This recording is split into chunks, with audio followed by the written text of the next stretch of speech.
بسم اللہ الرحمن الرحیم الحمد للہ وکفا وسلام علی عبادہ الذین اصطفی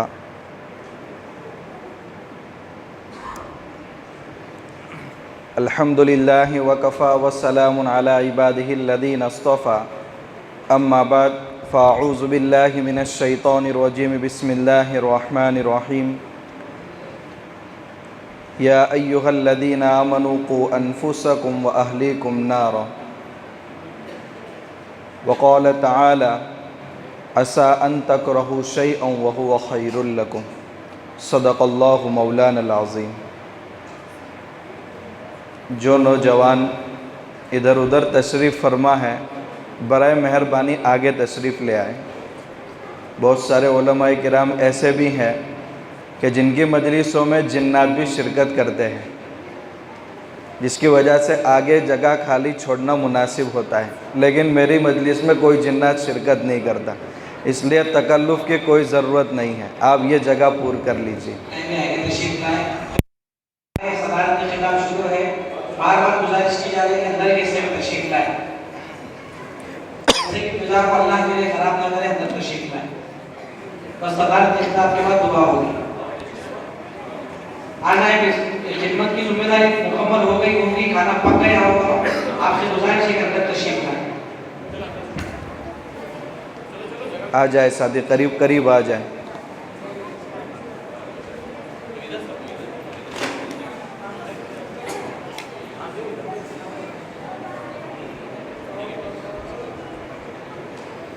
امیر صاحب تو باہر حضرات کلم کو اندر بلا امیر صاحب۔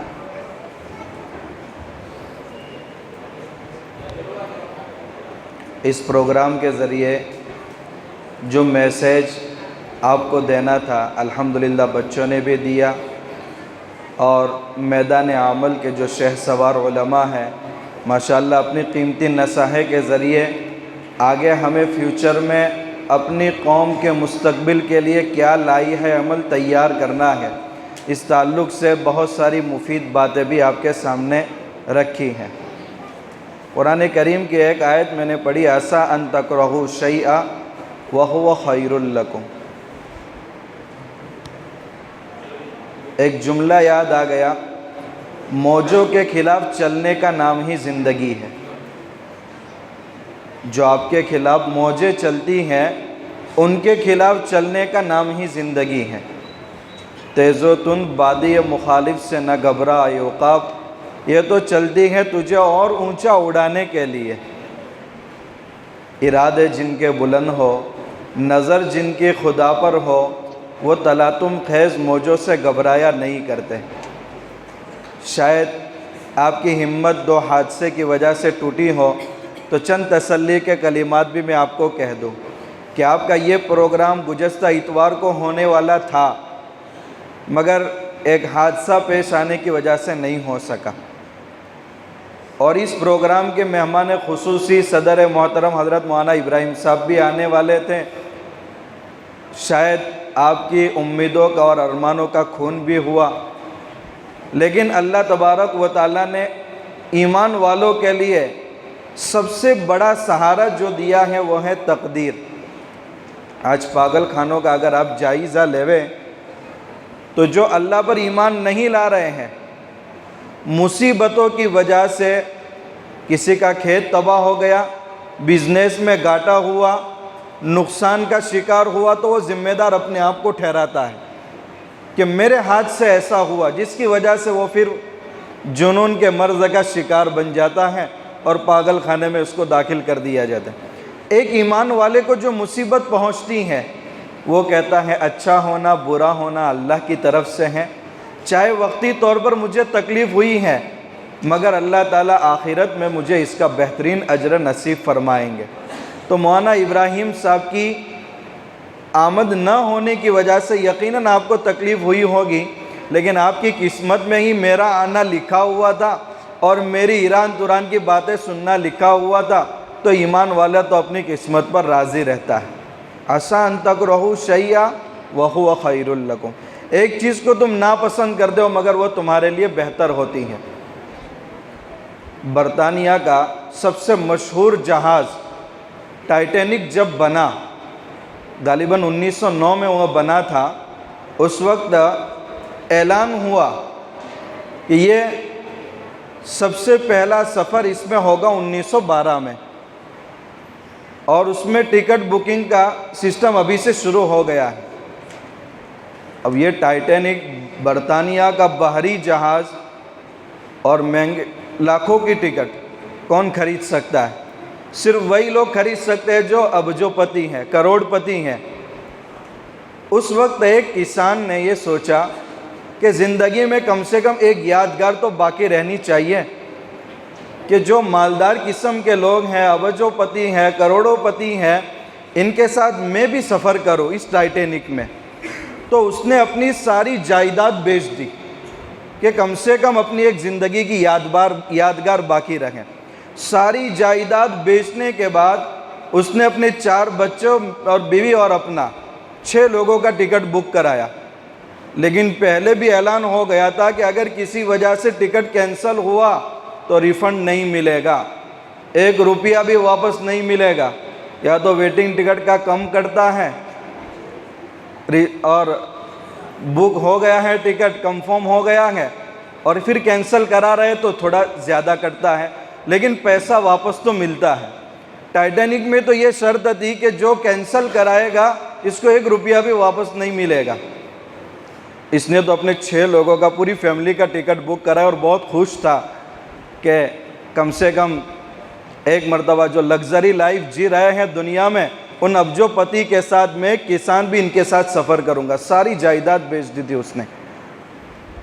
اچانک جب سفر کا وقت قریب آنے لگا تو 4 بچوں میں سے ایک بچہ بیمار ہو گیا، اور ایسا بیمار ہوا کہ اس کی والدہ نے اس کے ابا سے کہا میں اس بیمار بچے کو چھوڑ کر ٹائٹینک میں سفر نہیں کر سکتی۔ تو شوہر نے بہت سمجھایا کہ کروڑوں روپیہ میں نے پوری فیملی کے لیے خرچ کیا ہے، پیسہ واپس بھی نہیں ملے گا، اور تم کیسی بات کر رہے ہیں، اسے بیمار بچے کے ساتھ ہم سفر کریں گے۔ لیکن ماں ہوتی ہے، کہا کہ میں اس بیمار بچے کے ساتھ میں سفر نہیں کر سکتی، چاہے کچھ بھی ہو جائے۔ آخر کار اس کو اپنا پلان کینسل کرنا پڑا بیوی کی وجہ سے۔ بہت افسوس ہوا اس کو کہ آخر کیا ہوا یہ میرے ساتھ اتنا عظیم حادثہ کہ اتنا پیسہ خرچہ کرنے کے بعد ساری جائیداد میں بیچ چکا ہوں، اور اب مجھے اتنے اہم سفر پر جانے کا موقع بھی نہیں ملے گا اور پیسہ بھی نہیں ملے گا۔ چنانچہ 1912 میں جب یہ ٹائٹینک جہاز سفر میں جا رہا تھا، اس وقت یہ اپنے چند بچوں کے ساتھ اس سمندر کے کنارے پر کھڑا دیکھ رہا تھا کہ آج جہاز روانہ بھی ہو گیا اور میرا پیسہ بھی ضائع ہو گیا، اور میں اپنی فیملی کے ساتھ سفر نہ کر سکا۔ اصل میں جو بچہ بیمار ہوا تھا وہ اس وجہ سے کہ گھر میں پالتو کتا تھا، اور اس کتے نے اس بچے کو کاٹ دیا تھا، جس کی وجہ سے وہ بچہ بیمار ہو گیا تھا۔ تو یہ اس کتے پر اتنا غصے ہوا کہ اس کتے کی وجہ سے میرا کتنا نقصان ہو گیا۔ خیر وہ بحری جہاز تو اپنے سفر پر روانہ ہو گیا، اور یہ آنکھوں سے آنسو بہاتے ہوئے اپنے گھر واپس لوٹا۔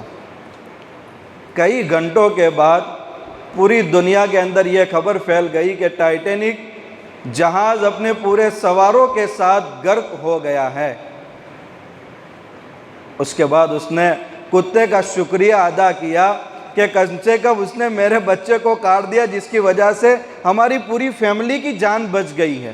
پیسہ تو دوبارہ بھی کما لیں گے اگر زندگی باقی رہی تو قرآن کریم کی یاد آ گئی، عَسَىٰ أَن تَكْرَهُوا شَيْئًا وَهُوَ خَيْرٌ لَكُمْ عَرَفْتُ بِنَقْضِ الْعَزَائِمِ۔ ہم نے تو اللہ کو اس وقت پہچانا ہے جب عزائم ٹوٹے ہیں۔ تو یہ مکتب کے لائن کی جو محنتیں ہیں، یہ محنت ایسی ہیں کہ اس میں سیلا تو بہت دنوں کے بعد ملتا، سالوں کے بعد ملتا ہے، مگر حوادث، پریشانیاں، رکاوٹیں سب سے پہلے آتی ہیں۔ ایک پھلدار درختوں کو تیار ہونے میں سالوں لگ جاتے ہیں، مگر اس کو کاٹنے میں آدھا گھنٹہ ہی صرف ہوتا ہے۔ اس لیے بہت سی مرتبہ بے صبری دونوں طرف سے ہوتی ہیں۔ استاد یہ چاہتے ہیں کہ کم سے کم وقت میں بچوں کو تیار کروں، اور محلے کے لوگ بھی یہ چاہتے ہیں کہ کم سے کم 2 مہینے میں قاعدہ ختم ہو جائے اور تیسرے مہینے میں قرآن لگ جائے۔ یہ بھائی کھانے کی چیز نہیں ہے، پھلدار درختوں کو بنانے میں سال لگ جاتے ہیں تو بچوں کو اچھا قرآن سکھانے میں بھی تھوڑا ٹائم لگتا ہے. تو دونوں طرف سے ہم کو صبر کرنے کی ضرورت ہے. دوسری بات جو مجھے کہنی ہے، آج ہم الحمدللہ آپ لوگ قابل مبارکباد ہیں کہ جن بچوں اور بچیوں نے اور ان پر محنت کرنے والے استاد محترم نے اور دامے درمے قدم سخو نے جس طرح سے بھی محلے کے لوگوں نے تعاون پیش کیا ہے، اس کو ہم معمولی نہ سمجھے. ان بچوں کو دیکھنا بھی اس زمانے میں ثواب کا کام ہے. اس وقت سب سے بڑا دین کا جو کام ہے وہ یہ مکتب کے بچوں کو تعلیم دینا ہے. آپ یہ نہ سمجھے کہ ہمارا تھوڑا پیسہ لگا ہے، نہیں، ہم نے اپنے آخرت کے ویران کھیتوں کو آباد کرنے کی فکر کی ہے. ہم یہ ثمرہ، یہ نتیجہ اپنی اس دنیا میں دیکھ نہ پائے اور ہم قبر میں چلے جائیں، یہ بچے چاہے ایصال ثواب کرے نہ کرے، ہماری روحوں کو تسکین اور سکون پہنچتا رہے گا انشاءاللہ ان بچوں پر توجہ دینے کی وجہ سے.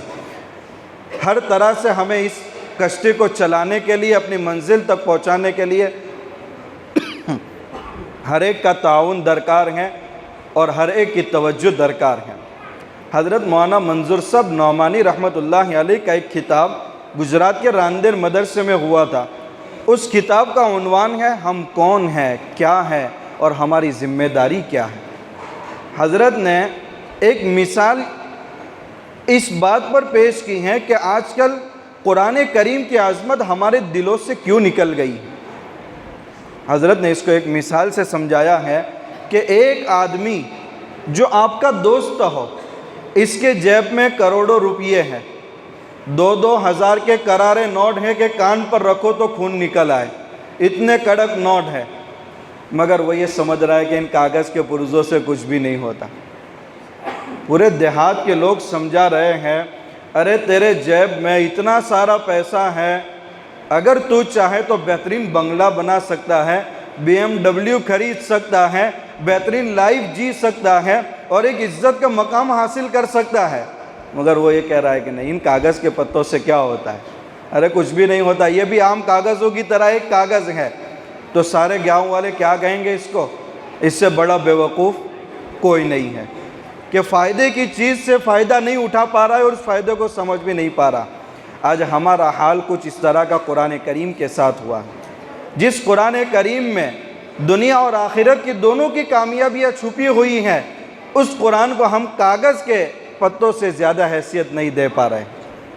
اگر اس کی عظمت ہمارے دل میں ہوتی تو ہم بھی وہ فائدہ اٹھا پاتے جو ایک عقل مند شخص پیسوں سے فائدہ اٹھاتا ہے.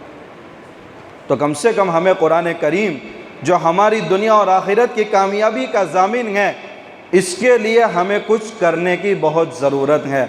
زندگی کے 50 سال ہمارے گزر چکے ہیں، اگر ہم کچھ نہیں کر پائے تو کم سے کم ہم اپنے محلے کے بچوں کو تو دیندار بنائیں. قرآن پڑھنے کے لیے وہ جا رہے ہیں تو اس سلسلے میں ہم ان کو تعاون تو پیش کریں. شاید اللہ تعالی ہماری اس معمولی تعاون کی وجہ سے کل آخرت میں ہماری مغفرت فرما دے. تیسری بات جو مجھے کہنی ہے، پہلے تو بچوں میں علم حاصل کرنے کا شوق ہوتا تھا، مگر آج ایسے اسباب چاروں طرف بچوں کے ہو گئے جو 100% بچوں کو بگاڑ کر رکھنے والے ہیں، جس کی وجہ سے یہ علمی شوق آہستہ آہستہ ختم ہو رہا ہے.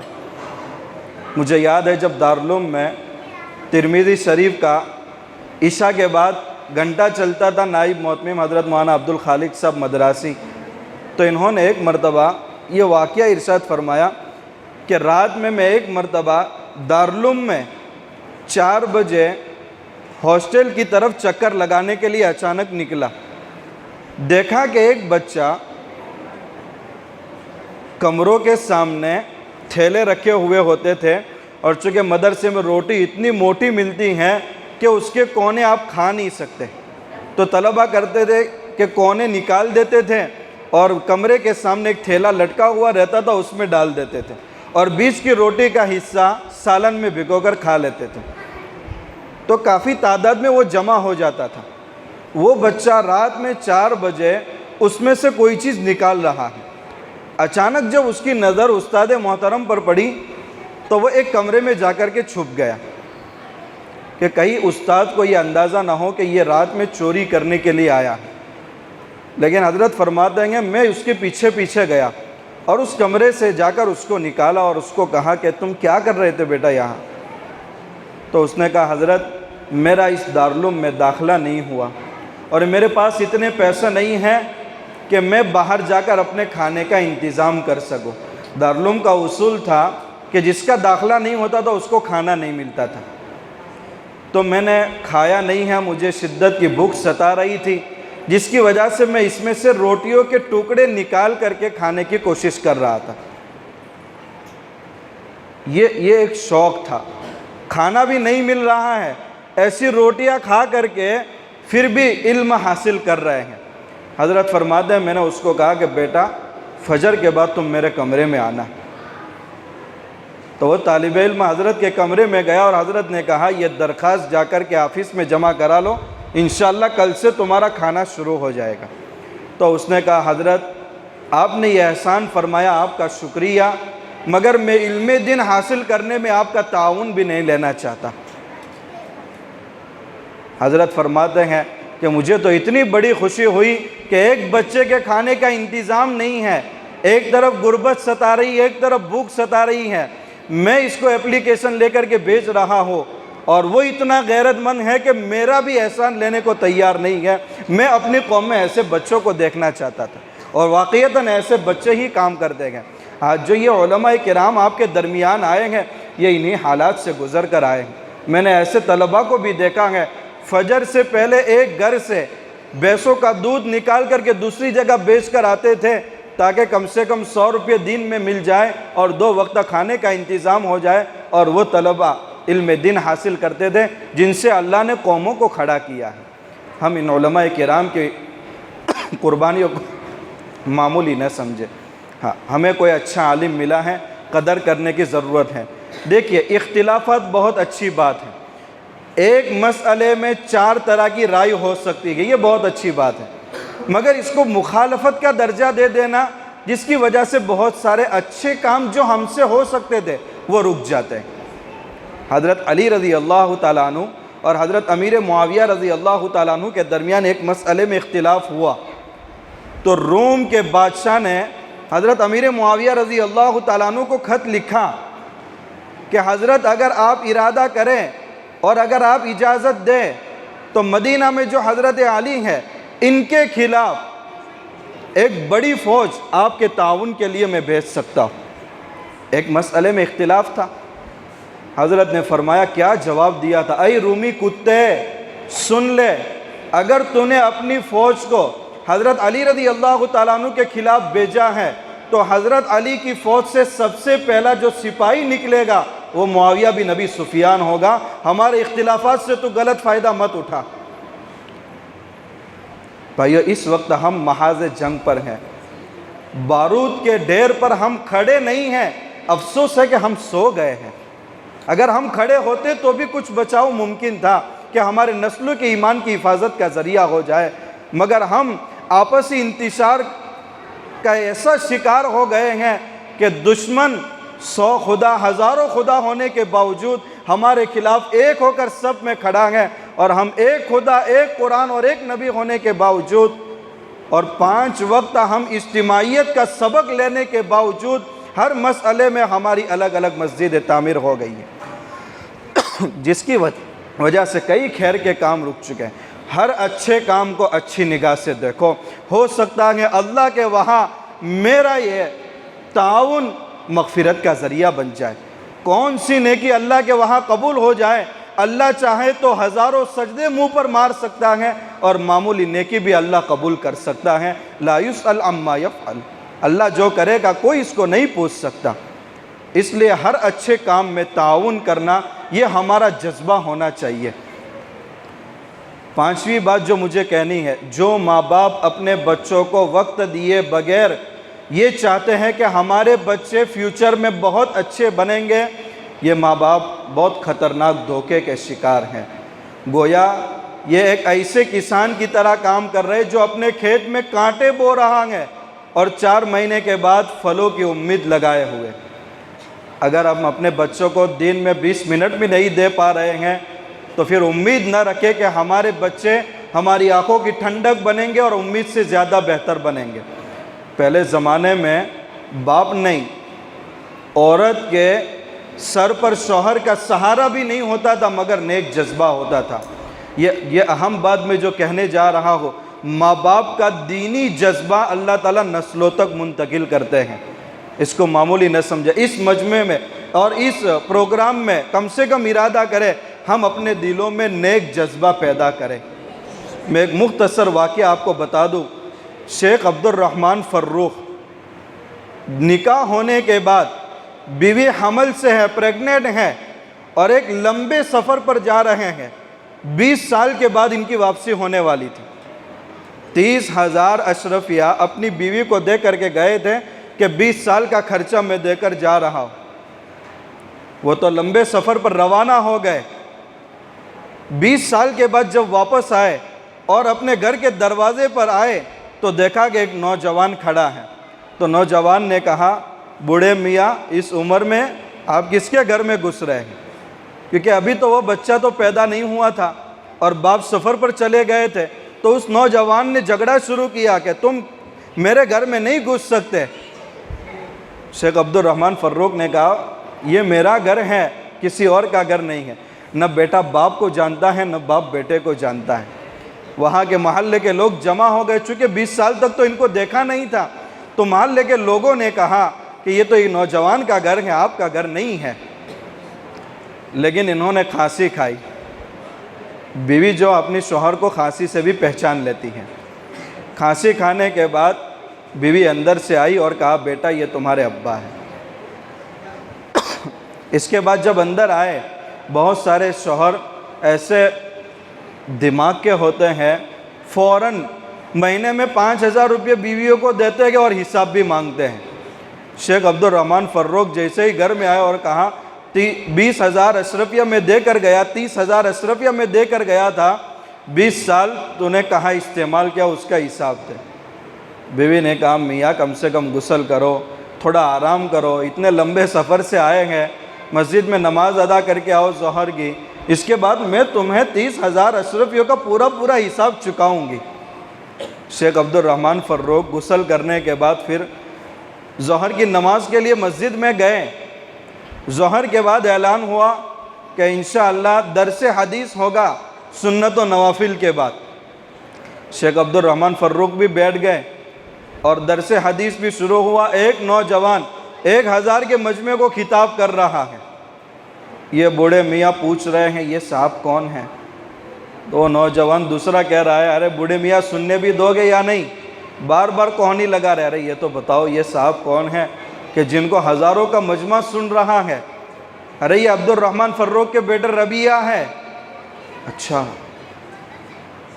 ان کے بیٹے تھے۔ جب مجلس کا اختتام ہوا اور اس کے بعد شیخ عبد الرحمن فروخ گھر پر گئے تو بیوی نے کہا، اب حساب دوں؟ کہا نہیں، مجھے بہت کچھ سمجھ میں آ گیا۔ کہا تمہارے جانے کے بعد جب سے بچہ پیدا ہوا ہے اس کو دینی تعلیم دلانے میں میں نے 30,000 اشرفیہ خرچ کی ہیں، جس کی بات آج 1,000 کا مجمع درس حدیث سن رہا۔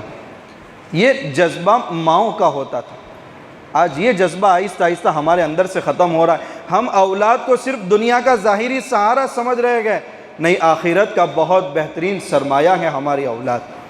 امام بخاری رحمۃ اللہ علیہ 6 سال کی عمر میں نابینا ہو گئے تھے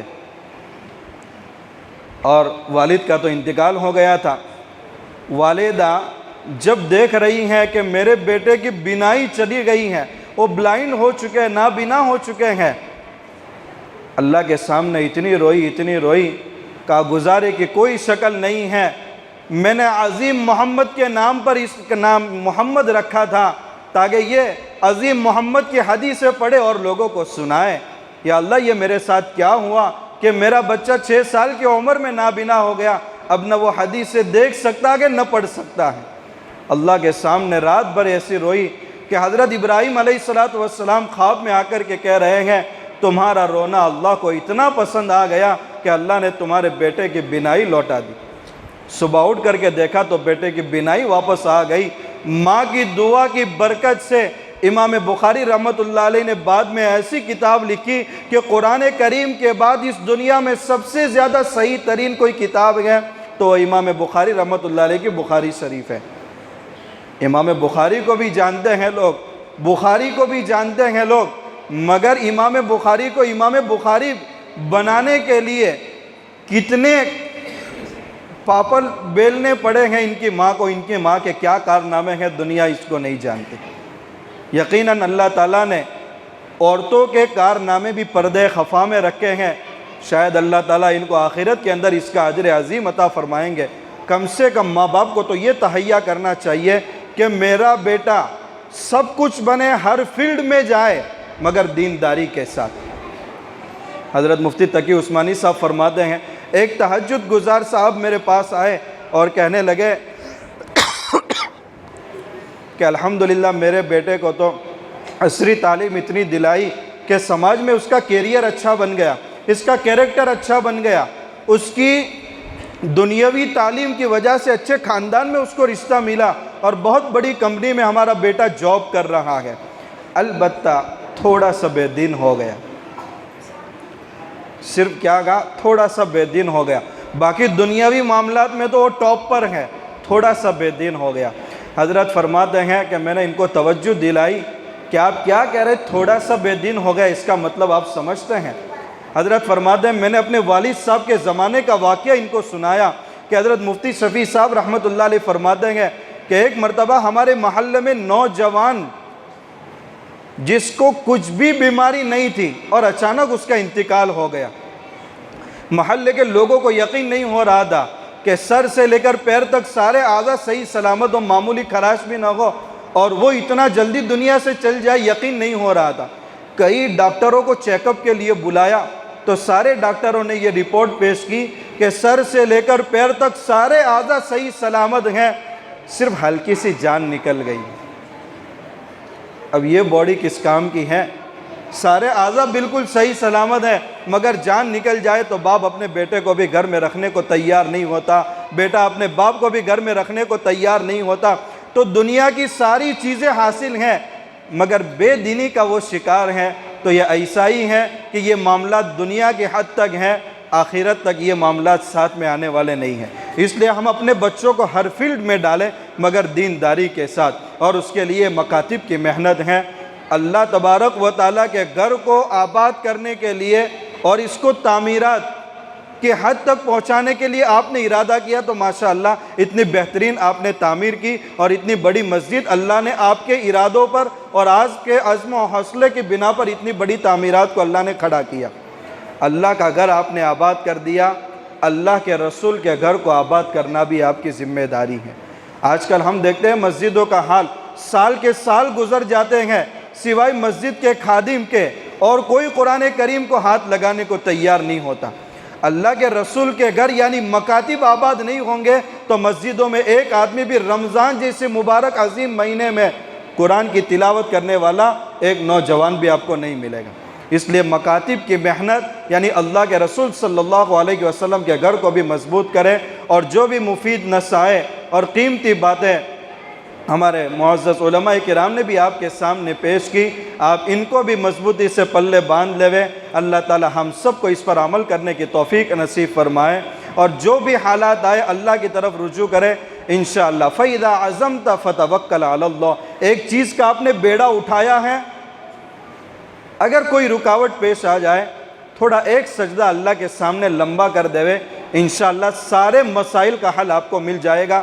لیکن اس مجمع کا ہر فرد ارادہ کرے کہ مسجد کو بھی آباد کرنے میں اور مکتب کو بھی آباد کرنے میں جو تعاون مجھ سے ہو سکے گا، آدھی رات میں بھی اگر ضرورت پڑی تو انشاءاللہ میں آؤں گا۔ آج کل ایک بات عام طور پر جو رائج ہو رہی ہے، ارے لینا دینا کچھ بھی نہیں اور خواہ مخواہ ان مسئلوں میں پڑھ کر کیا کرنا، بدنامی کے علاوہ کچھ نہیں، کیا لینا دینا نہیں۔ اللہ سے بہت کچھ اجر لینا ہے، اور اللہ کے نبی صلی اللہ علیہ وسلم کو ایک ایک امتی جو علی شفا جرف نہار جہنم کے کنارے پر کھڑا ہے اس کو نہیں بچائے تو اس کا جواب بھی ہمیں اللہ کے نبی کو دینا ہے۔ یہ ذمہ داری ہم پر عائد ہوتی ہے کتنے بھی کٹھن مسائل آ جائے اور کتنی بھی کڑوی کسیلی سننی پڑے، انشاءاللہ اللہ اور اللہ کے رسول کی محبت میں ہم سب سنیں گے، کریں گے انشاءاللہ۔ اللہ تعالیٰ سب سے پہلے مجھے بھی عمل کی توفیق عطا فرمائے، ہم سب علماء کرام کو اس کا حوصلہ نصیب فرمائے، اور ہم سب مل کر انشاءاللہ ایک ساتھ مل کر کام کریں گے تو انشاءاللہ اللہ تعالیٰ اس بستی کی وجہ سے اطراف میں جتنے دیہاتے کھڑے ہوں گے، کل قیامت کے دن سارا اجرہ اللہ تعالیٰ ہماری معمولی حرکت کی وجہ سے ہمارے نامہ اعمال میں ڈالے گا۔ اللہ تعالیٰ عمل کی توفیق عطا فرمائے۔ وآخر دعوانا ان الحمدللہ رب العالمین۔